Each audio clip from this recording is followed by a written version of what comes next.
Last summer, we invited Tomas Ramos, a professor of Lisbon Nova University in Portugal, to give lectures on week-long advanced class of academic writing.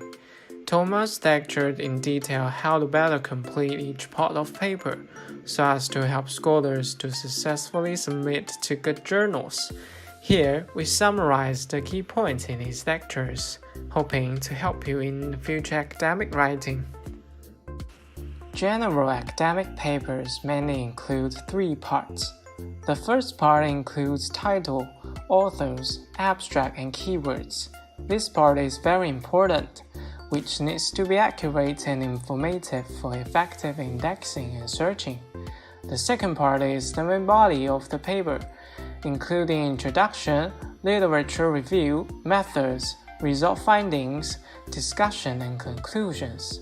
The third part is conclusion, including acknowledgement, references, supplementary material.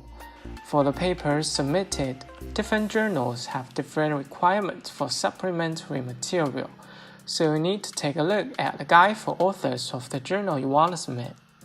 Title is the first thing for readers, so make sure that it is appealing to them.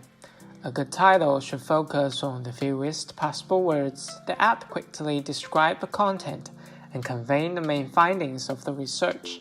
Additionally, language expression should be concise and easy to understand. When listing authorship, it should avoid leaving out authors who should be included and include authors who did not contribute significantly. Besides, spelling names should be consistent. Full verses, short names, and addresses. The quality of an abstract will strongly influence the editor's and potential reader's decision. A good abstract should be brief, specific, precise, and honest. Don't use technical jargon or acronyms, and cite no references. The first part shows the international background of the topic precisely and shortly. The second part shows the research gap that you try to cover. That is why you do this research. The third part shows your main goal of your research.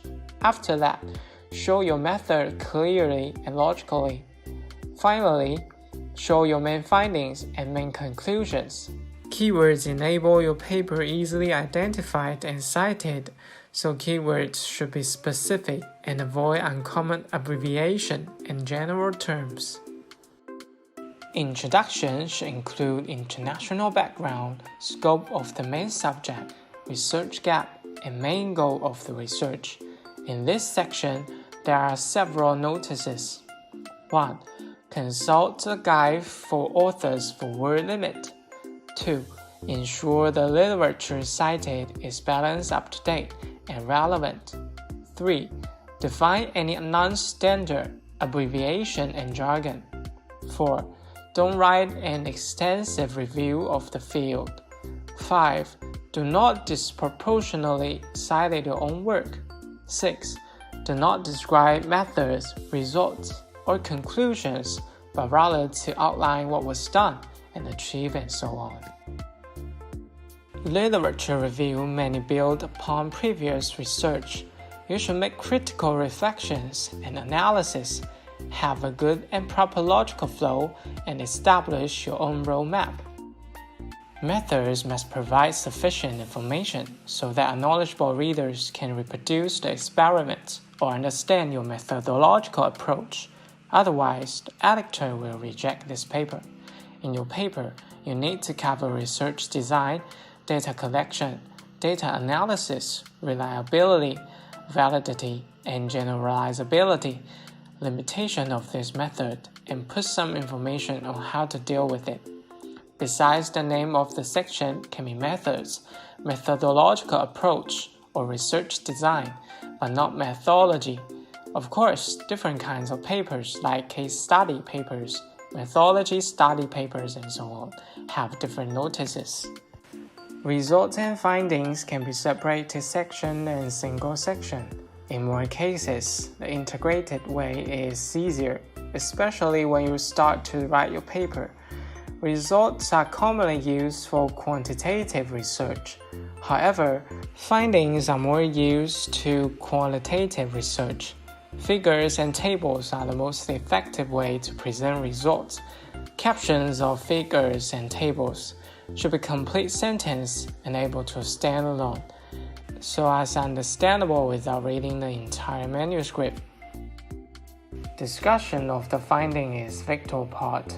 In this part, you should describe and explore how the result related to the study's aims and hypothesis, how the findings related to those of other studies, or possible interpretation of your findings and limitation of this study. Conclusion is not summary, so don't summarize the paper in this section.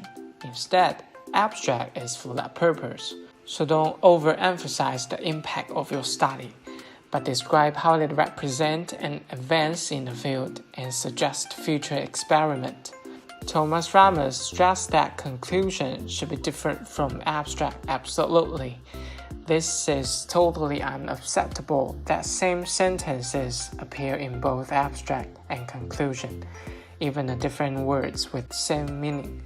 In conclusion, you should answer 3 things. 1. Are you managed to respond to your research goal or research questions of the importance? 2. Stress the value of the paper. 3.